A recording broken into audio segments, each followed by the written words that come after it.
Tonight on Nightline, selling sex. As jobs get harder and harder to find, meet the women turning to the world's oldest profession. But is business still booming at one of America's most famous brothels? From the global resources of ABC News with Terry Moran, Martin Bashir, and Cynthia McFadden in New York City. This is Nightline, November 21st, 2008.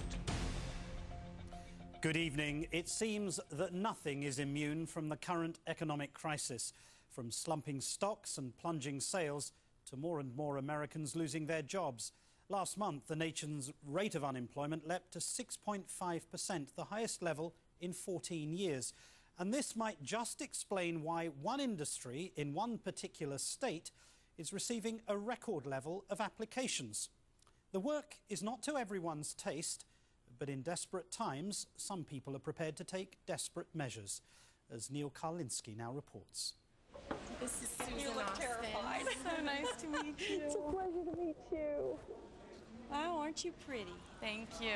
We're at the Reno airport picking up a woman who just scored a precious high-paying job in the midst of a disastrous economy. And she's flown in from out of town to take it.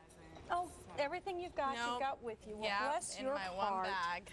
The boss, Susan Austin, has spared no expense, and her new hire is quickly whisked into a waiting limo. She's got the one bag, Don. Yes. The woman's name, as of just this moment at least, is Kimberly, and she's flown into town to take a job as a prostitute at one of the few places in America where it's legal, the self-proclaimed world-famous Mustang Ranch. Are you nervous? What are you thinking right now? You just climbed off an airplane, you're in a limo, and you're headed out to work as a prostitute for the first time in your life. Yeah, I'm nervous. You know, I've got a little shake. I'm more nervous than I think I've ever been in my life. So. Her explanation is simple. Times are tough. So tough, she says she couldn't find any other way to make a living. I at least filled out 20, 30 applications. No callbacks, no interviews, nothing. What kinds of jobs? You know, anywhere from daycares to stores, you know, retail, sales, everything. So you went from applying to work at a daycare facility or behind the counter at a department store Yeah. to getting on a plane and taking a job at a brothel. Yeah. The Mustang Ranch is more like a small compound tucked away off the highway and surrounded by mountains. As Kimberly heads inside, Madam Susan tells us these are unique times and the world's oldest profession is not immune. I have more ladies coming in now than I ever did before because of the economic times. And they can make more money doing this than they can flipping burgers at McDonald's. Hello, let me introduce you to our new lady. First stop for Kimberly is the doctor's office. I'll be doing your exam today.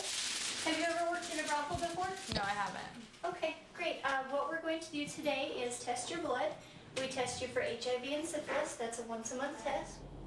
The Mustang Ranch is a multi-million-dollar business, and despite the unique product, it's run with sophistication and a keen eye on the profit margin. Thank you, sweetheart. Madam Susan, a former prostitute and shrewd businesswoman who never goes anywhere without a German guard dog named Sita, is worried. How's business? Well, recently, business has dropped off dramatically dollar-wise. A lot of men coming in, a lot of parties, but less money. They don't have as much to spend. So you're feeling it. The economic downturn has reached the brothel. Oh, it's reached the brothels. She says demand is strong as ever, but the men have less money. So there's more men, but they're paying less. The women are accepting less. Absolutely. They have obligations as well. They've got to make it, they've got to earn their living. They've got families to support, bills to pay. Their lifestyle, you know, is changing a little bit as a result of it. For example, this lavish party room set aside for only the biggest high rollers. Well, this is the Asian room, an orgy room. Take a look at the bed. That's a big bed. It's a huge bed. So how much money would normally be exchanged to put on a party in a room like this? It depends on the lady. Now, they're all individual, you know, independent contractors, so they set their own prices. But just to give you an idea, I had a party in here that normally would have gone for about $20,000, went for $6,000 the other day. That's a big discount. That's a hell of a discount if you ask me. A prostitute here named Ginger told us to the extent that there is much talking with clients, these days money is a hot topic. Do guys talk about that? Do they talk about the fact that, listen, times are tough. I'm worried about my job. I don't have the money. Yeah, I mean, they're very open about it, you know, and that's why we, like I said, we try to work with them. It's not that we're going to turn them down. You know, everyone's suffering a little bit right now. So have you ever been with 2 girls before? Well, yeah. Yeah? Yeah. Is that something you'd be interested in today? Probably not. Aww. The girls here love to brag about making big money, thousands a week in some cases. They're bragging a little less these days and say they're working harder for less. I am willing to, you know, take a lower number to oblige a gentleman, definitely. Lower price. Yes.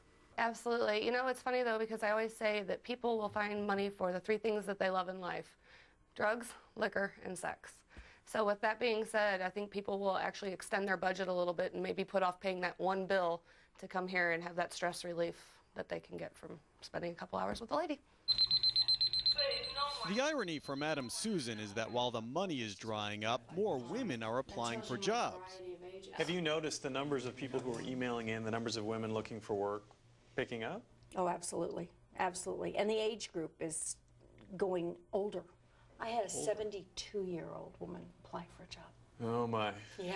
Good afternoon, ladies. I need all available ladies to the parlor for a lineup, please. That's all available ladies to the parlor for a lineup. Now, I mean, you tell me that because there are fewer jobs out there, more women are applying here. But come on, is that really true? I mean, women who would not normally go into a business like this? Well, stop and think about it. It's a trickle down.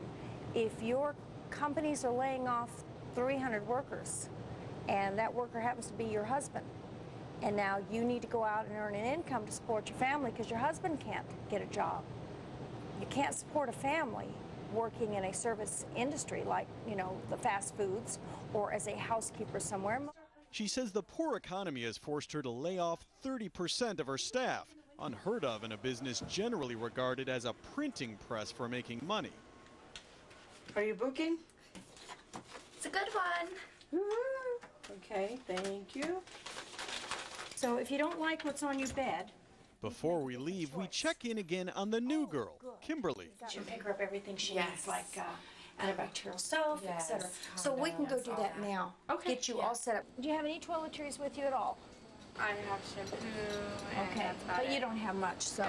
Okay, set her up with some hand lotion, some bacterial soap, some body wash, condoms, lube, all the necessary things. Shaving cream works very well. Washing the men Washing the pubic area. The pubic area when the men. After settling in, she's given an all-important lesson in the art of negotiation from a woman who's been assigned to be her big sister. Right. So you need to learn how to negotiate, huh? Yep. Could you spend $1,000 on just me? You look like you're worth it. I want multiple and I want to do I don't know, maybe we could throw in another. Kimberly tells us despite the tough economy, she's optimistic. I think I'll do just fine here with the money, from what I've heard. So you're relieved on that front? Yeah. Madam Susan is unabashedly supportive of her girls and what they do. She says if there's anyone who can survive a steep economic downturn, it's the women who work here. Economy is hard. Times are hard. And when times are hard, women are the stronger of the group. And we'll do anything necessary to make sure the children are taken care of and our husbands if necessary. An economics lesson from women who know a thing or two about supply and demand. I'm Neil Karlinski for Nightline in Sparks, Nevada. ABC News Nightline, brought to you by Hyundai.